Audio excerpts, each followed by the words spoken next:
올해 하반기 때 재무부에서 국채를 어마어마하게 발행을 했잖아요. 이 발행한 국채를 올해 하반기 때는 연준이 재무부가 쓰지 않고 전부 다 재무부 현금 잔고에다 쟁겨놨습니다. 다 썼으면 쓸 돈이 없잖아요. 근데 지금 어마어마하게 1조 달러 가까이 지금 채워놨습니다. 재정 출입금 끝났냐? 전 아니라고 보고 있습니다. 이걸 안 쓸 이유는 없거든요. 내년에 뭐 트럼프가 돼도 이 재정 지출에 대한 계획대로 갑니다. 1995년도에 미국이 그때도 그 채권 대학살이라는 게 있었거든요. 금리가 어마어마하게 올라갔고 이번에 똑같이 비슷한 상황이 물가가 높잖아요. 대호황을 만들어낼 수 있는 내러티브는 충분하거든요.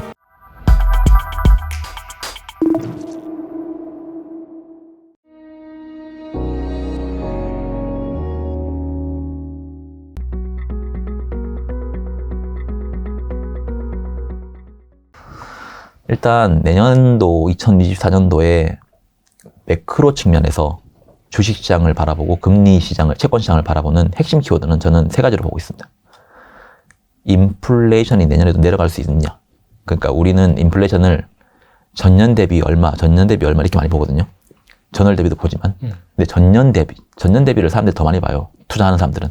그래서 전년 대비해서 인플레이션이 떨어지는 국면, 올해 상반기처럼 그 방향으로 갈 수 있느냐가 첫 번째 키일 것 같고요. 두 번째는 연준은 계속 양적 긴축을 하잖아요. 그런데 지금 1분기까지는 영레포로 지금 다 방출을 하면서 막고 있어요. 그리고 영레포가 다 끝나게 되면 이제 연준의 그 지급준비금이 이제 위험해질 수 있어요. 그 지급준비금을 방어해줄 수 있는 뭐 다른 요소가 있느냐. 그리고 세 번째는 올해 하반기 때 재무부에서 국채를 어마어마하게 발행을 했잖아요. 그러면서 금리가 많이 올랐잖아요. 그러면서 좋아진 점이 하나 있어요. 이 발행한 국채를 올해 하반기 때는 연준이 재무부가 쓰지 않고 전부 다 재무부 현금 잔고에다 쟁겨놨습니다. 그러면 이거는 결국 재무부 현금 잔고에 있는 돈들은 다 결국은 쓰려고 하는 돈들이거든요. 다 썼으면 쓸 돈이 없잖아요. 근데 지금 어마어마하게 1조 달러 가까이 지금 채워놨습니다. 1조 달러면 거의 우리나라 돈은 1000조 넘거든요. 그래서 이거를 언제 방출하느냐. 그게 내년에 대선이 있으니까 무조건 방출할 거거든요. 이게 몇 분기에 언제 어떻게 방출되느냐에 따라서 시장의 색깔이 달라질 수 있다. 이거 세 가지가 저는 내년에 키워드 될 것 같아요. 이거를 좀 자유롭게 뭐 1 더하기 1은 2고 2 더하기 1은 3이고 이거를 좀 자유롭게 막 자기 논리적으로 풀 수 있는 사람들은 빠르게 대응할 수 있다고 보고 있고 잘 모르시는 사람들은 다 두드려 맞고 이랬구나라고 판단할 수 있어요. 그래서 저는 내년 시장을 좀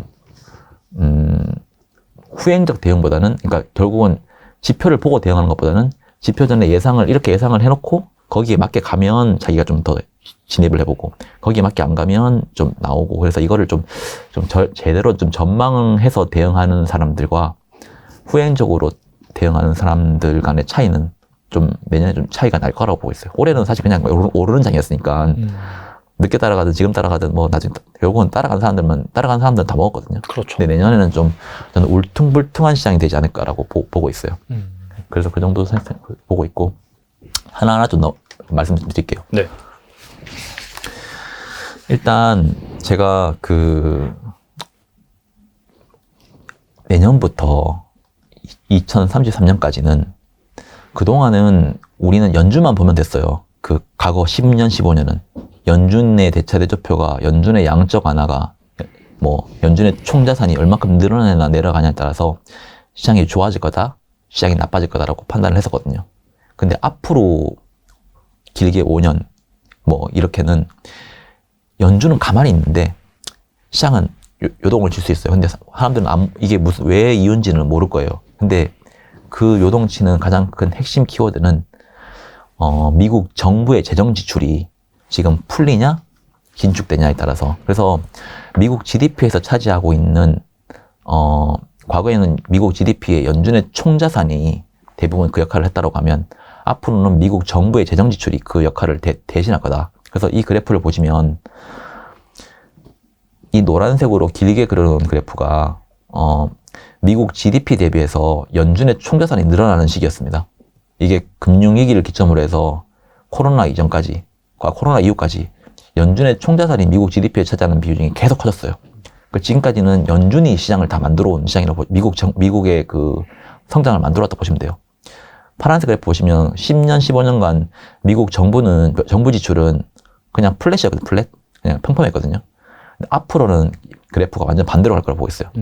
이 파란색 미국 정부 재정 지출이 미국 GDP에서 차지하는 비율이 위로 올라갈 걸로 보고 있고, 연준은 내려가든가 뭐 평평해지던가 정도로 보고 있습니다. 그래서 이 파란색 그래프가 어떻게 풀리느냐에 따라서 미국 그 성장이 바뀐다라고 저는 개인적으로 보고 있고, 그래서 미국 정부의 재정 지출이 매우 중요하다고 보고 있습니다.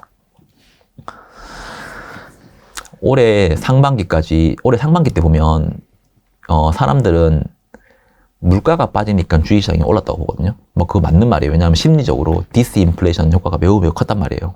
그런데 단순하게 물가만 빠졌다고 해서 주식시장이 오르는 게 저는 아니라고 보거든요. 그거는 그냥 사람들 심리일 뿐이잖아요.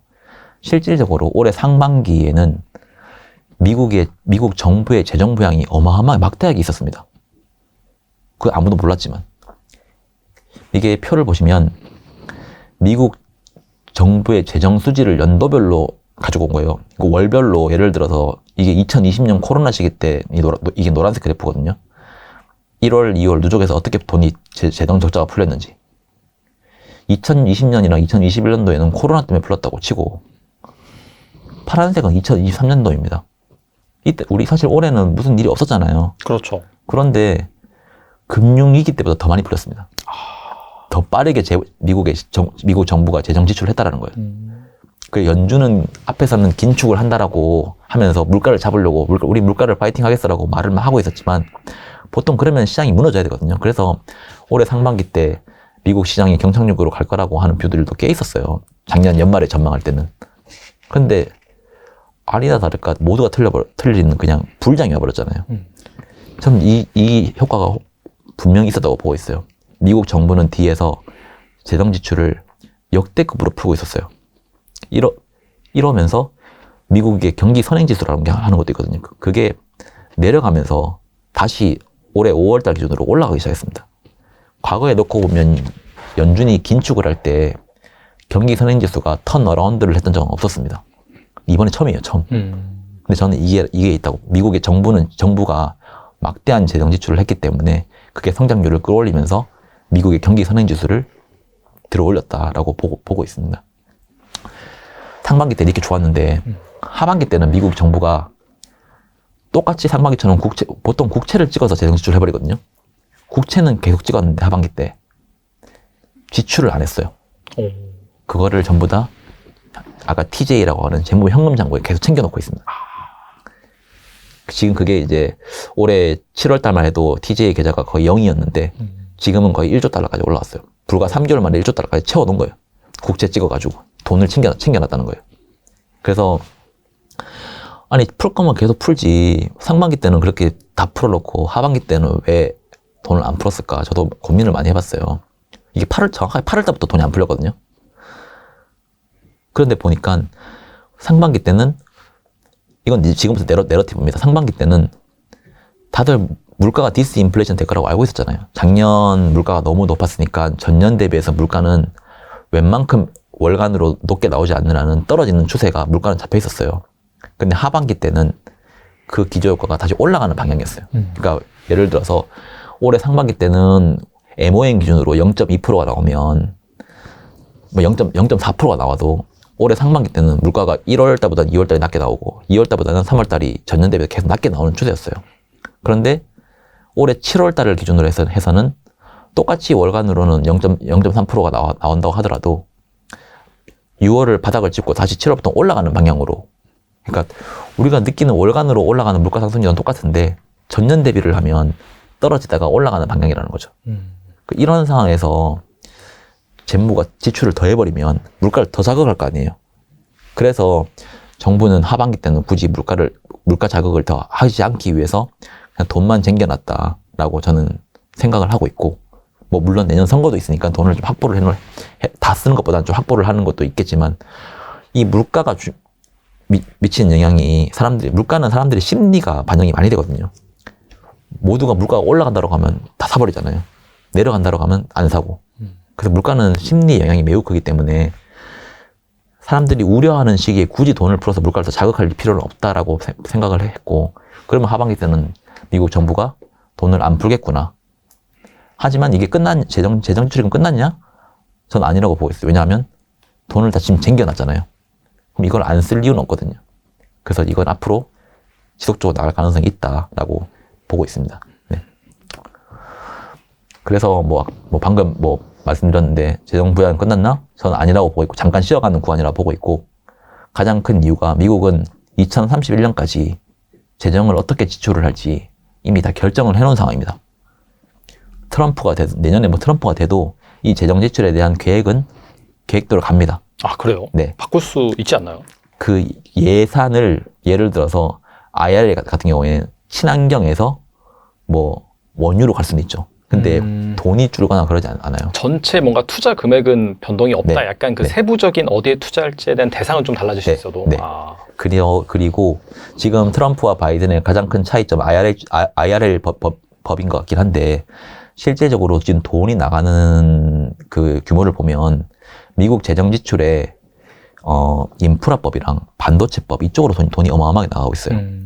이거는 미국을 그동안 미국이 해왔던 그 명성을 다시 만들기 위한 것 중에 하나가 인프라와 반도체입니다. 미국이 철도로 일어난 회사거든요. 맞아요, 근데 철도가 지금 노후화 됐잖아요. 다시 철도를 살리려고 하는 거예요. 바이든도 최근에 가서 그 얘기도 했었고. 그리고 반도체도 그동안은 공장을 다 외부에 깔아놨는데 지금은 이제 미국 내에 공장을 만들고, 지금 반도체에 대한 자기들이 이제 좀 어느 정도 지금 중국이나 이런 나라들이 이제 못 따라오게 그 1위가 되기 위해서 지금은 이거는 그냥 단순하게 내년에 잘 살기 위해서 하는 정책이 아니라 10년 프로젝트라 보고 있기 때문에 이거는 대통령과 큰 영향이 없을 것 같아요. 특히나 이런 법 쪽은. 그게 보면 과학기술, 인프라, AI, 인공지능 이런 쪽이거든요. 그걸 굳이 없앨 이유는 없단 말이에요. 친환경 이런 쪽은 약간 좀 성격이 색깔이 다르기 때문에 좀 바뀔 수는 있지만, 그리고 예산을 쓰기로 다 잡아놓은 거를 굳이 예산을 줄이지 않습니다. 공화당이 된다고 해도. 그래서 그거는 이미 다 잡아놓은 거기 때문에 다 나갈 거고, 재무부 현금 잔고에는 이미 1조 달러 이상의 현금이 충전되어 있다. 그리고 부채 한도는 계속 올리면서 돈이 떨어지면 다시 또 충전시켜서 다시 또 쓸 거다라는 거는 제 기본 시나리오에 있습니다. 네. 어떻게 보면은 막 한 100년 전에 막 철도 인프라 깔고 그런 네. 것들 하면서 미국을 성장시켰던 거를 지금 다시 재현하는 약간 그런 분위기다라고 볼 수 있겠네요. 네, 저는 그래서 이번에 어떻게 보면 1995년도에 미국이 그때도 그 채권 대학살이라는 게 있었거든요. 금리가 어마어마하게 올라갔어요. 1995년도에. 네네. 그때도 물가도 높았고. 근데 그거를 물가를 잡고 IT의 그 성장을 만들어내면서 물가 잡고 성장 올리면서 미국의 10년 대호황을 만들어냈습니다. 근데 이번에 똑같이 비슷한 상황이거든요. 물가 높잖아요. 근데 만약에 물가를 내년에 잡을 수 있다라고 하면 다시 지금은 사실상 AI 혁명이잖아요. 이 혁명으로 이게 혁명이 아니라 진짜 실현된다라고 하면 성장을 가속화시킬 거고, 여기에 붙어 있는 이제 투자 수요들이 쭉 수직 결하로 떨어질 거거든요. 그러면 미국의 성장은 다시 우상향 할 수 있고, 그러면 물가 낮고 성장 높으면 대호황을 만들어낼 수 있는 내러티브는 충분하거든요. 그래서 미국 시장 자체를 너무 비관적으로만 볼 필요는 저는 없을 거라고 보고 있고, 대신 밸류에이션 이런 거 놓고 보면 비관적으로 볼 수밖에 없고, 너무 비싸니까. 싸면 마음 편하게 사겠는데, 미국은 싸면 사면 좋잖아요. 근데 그렇죠. 미국은 단 한 번도 싼 적이 없었던 것 같아요. 미국이 싼 적은 없었던 것 같아요. 네. 그래서 워렌 버핏도 이제 좋은 주식을 적절한 가격에 사라. 네. 싸게 사란 말은 안 했어요. 네, 그렇죠. 싸지면 좋은 거죠. 그냥 그래서 그런 측면에서 좀 접근하시는 게 좋을 것 같고, 대신 이제 미국 정부는 재정 부양을 계속 할 의지가 있고, 할 돈도 지금 다 마련을 해놓은 상황이다. 그런데 못할 이유는 없지 않냐. 그리고 내년에 선거가 있으면 지금 행정부인 바이든 정부는 선거를 위해서라면 뭐든지 할 거다. 대신 한 번 발목이 잡힐 이유는 있죠. 그게 물가가 갑자기 막 튀기 시작하면. 그래서 그 물가를 제가 일단 추정하는 거를 하나 가져왔습니다. 이 그래프를 보시면 결국 재정 부양은 물가가 떨어지거나, 물가 떨어져야지 마음 편하게 재정 부양할 수 있거든요. 아니면 성장이 사람들이 좀 우려하거나, 둘 중에 하나여야지 재정을 막 풀어서 자기들도 마음껏 풀 수 있거든요. 근데 내년도 물가에 대한 추정을 보시면 보통 우리는 월간 나오는 MOM 수치를 가지고 전년 대비해서 YOY 수치를 그 시뮬레이션 해볼 수 있습니다.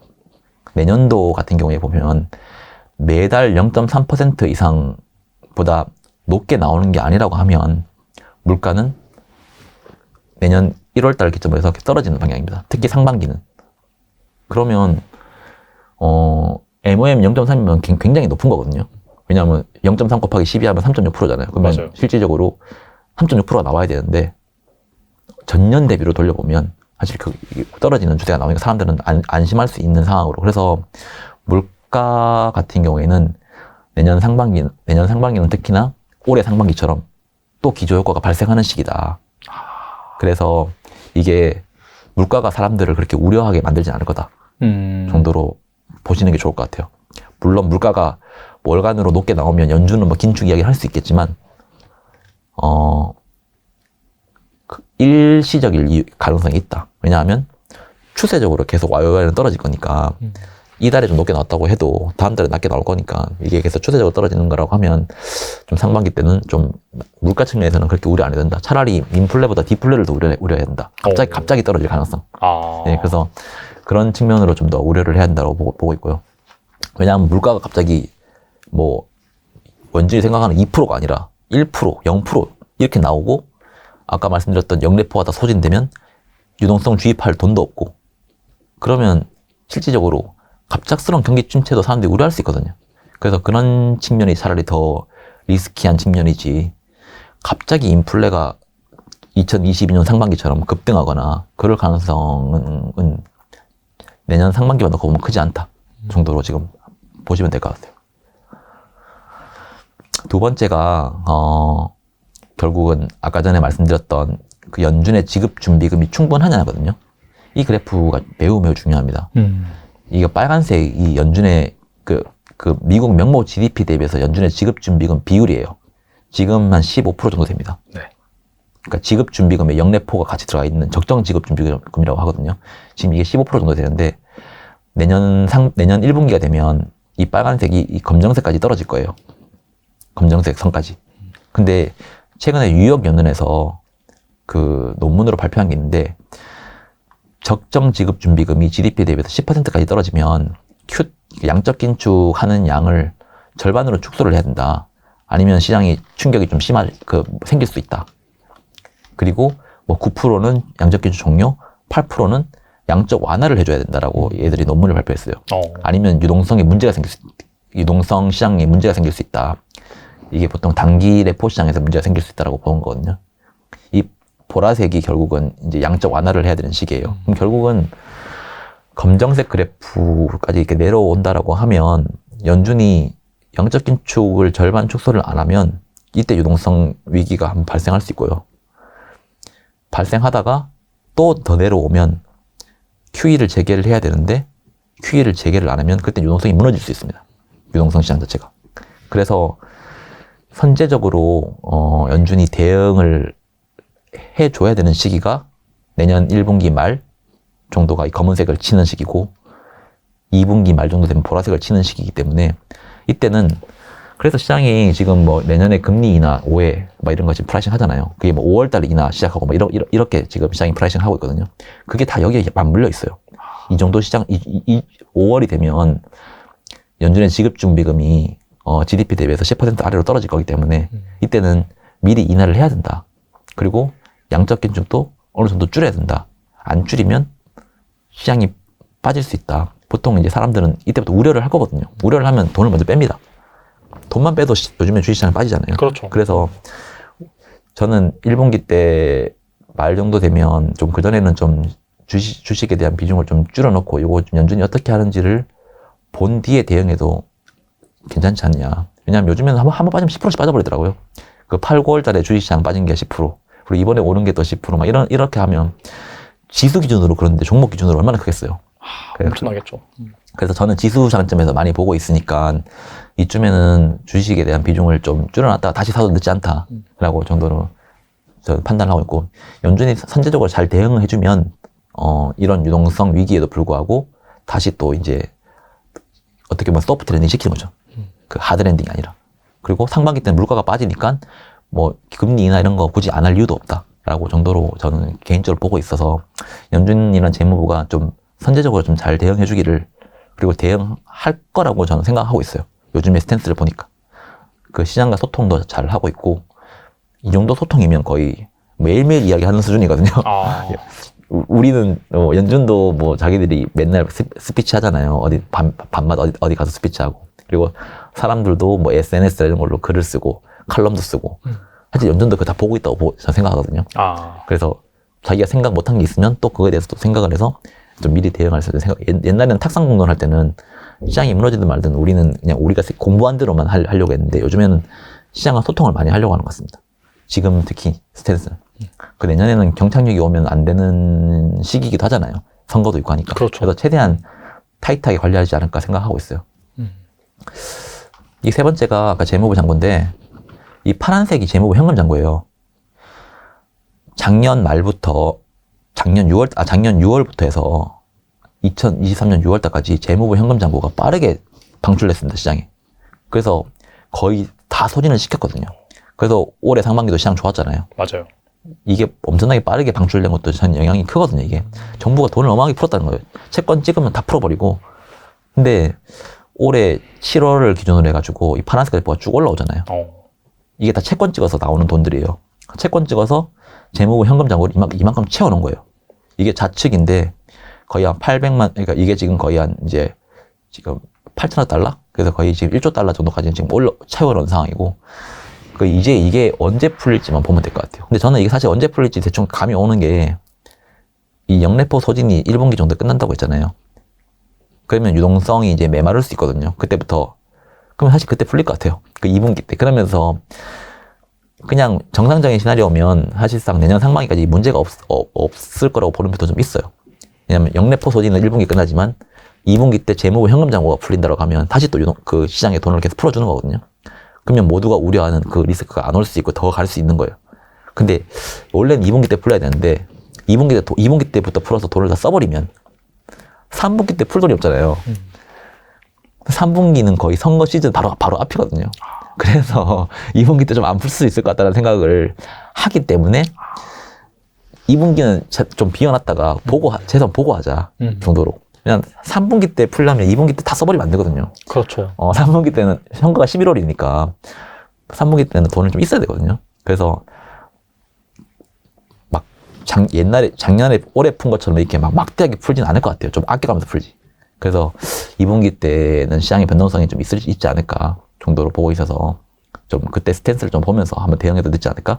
그래서 큰 전망에서 1분기는 아직까지 그 진통제가 있다. 2분기는 변동성이 생길 수 있다. 대신 2분기 끝날 때쯤에 재무부의 현금 잔고 TJ가 풀리는 게 있으면 그렇게 우려 안 해도 된다. 근데 내년 선거가 11월이니까 2분기 때 많이 풀릴 것 같지 않다. 좀 아껴가면서 풀 것 같다. 그러면 이게 그냥 순탄하게 가진 않거든요. 울퉁불퉁하게 갈 수 있어요. 그래서 그 정도 시장을 이제 보고 있고, 제대로 풀린 건 3분기라고 보고 있어. 3분기. 선거 전에 다 풀어버릴 것 같거든요.